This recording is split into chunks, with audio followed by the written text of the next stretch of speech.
GoPro just dropped a teaser video and I'm not gonna lie, I had to stop and replay it because what they're showing here genuinely doesn't look like a GoPro. There's a shot of the moon with what looks like real zoom, then a macro shot of an eye with actual depth, and even this low light, slow motion clip that just shouldn't be possible on a typical action camera. And that's the part that doesn't add up, because a better processor alone doesn't suddenly give you telephoto, macro, and this kind of image. So the real question is, are we looking at the next GoPro, or are we looking at something completely different? Now, without any further ado, let's get straight into it. So here's where things start to get interesting, because if you take a step back from the hype, there are only two possibilities. Either this is just a massively improved GoPro, or this is not a normal GoPro at all. And the problem is, the footage we're seeing feels too good to be the GoPro Hero 14 upgrade everyone is still waiting for. That's why a lot of people immediately point to the new processor. GoPro announced the GP3, and on paper it's a big jump. More processing power, better efficiency, dedicated AI capabilities. Basically a much more advanced brain inside the camera. And this explains better low light performance, because the camera can clean up noise more effectively. But also better battery life and thermals, because a more efficient chip wastes less energy, and smoother stabilization and better overall image quality. All of that checks out. But here's the issue. That explanation works until you look at the footage again.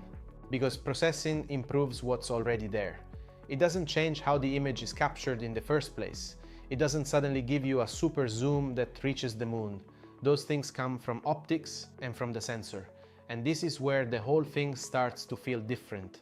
Because if the look of the image is changing, not just the quality, then something else must be changing too. So I don't think GoPro announced a new camera. It seems more like they are cooking a new processor designed to power multiple types of cameras, unless they are coming out with incredible lenses for the next GoPro Hero 14. What do you think? Let me know down in the comments, and consider subscribing to stay updated. Now, if we follow this idea, what could GoPro actually be building? The first option is still the obvious one, a better action camera. And honestly, this is still what most people need. Better low light, better battery life, less overheating, more reliable performance. That alone would make a big difference, because right now those are still the main pain points for GoPro. The second option is where things get more interesting. A more advanced compact camera, something still small but with a different image style. Maybe a larger sensor and a lens setup. Basically something that gives you more control and a cinematic look like a mirrorless camera. And then there's a third direction, which is more experimental. A system with multiple lenses or some kind of modular approach. And if you look at what smartphones have done over the years, this idea makes a lot of sense. Different lenses for different situations, all in one device. That would be cool actually. Another thing worth mentioning is the AI side of this. Because the moment you see shots like these, people start questioning how much of it is real. And that's fair. Modern cameras can do a lot of computational processing. They can enhance detail, reduce noise, even simulate certain looks. But there are still limits. You can enhance an image, but you can't fully fake optics in a convincing way, especially in motion. So my take is that AI is probably helping, but it's not the core reason behind what we're seeing. Anyways, this is not an easy move for GoPro, because once you step outside the action camera space, you're entering a much more competitive market. Remember when they tried to enter the drone space? Yeah, it didn't end well.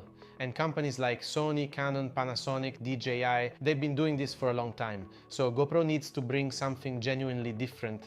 And honestly, it's been a while since a GoPro launch felt like this. So right now, my take is pretty simple.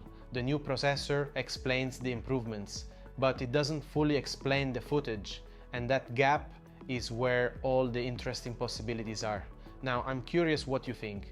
Do you see this as just a better GoPro or something completely different? Let me know in the comments. I'll be keeping you updated on this channel, so subscribe, and I will see you in the next video here.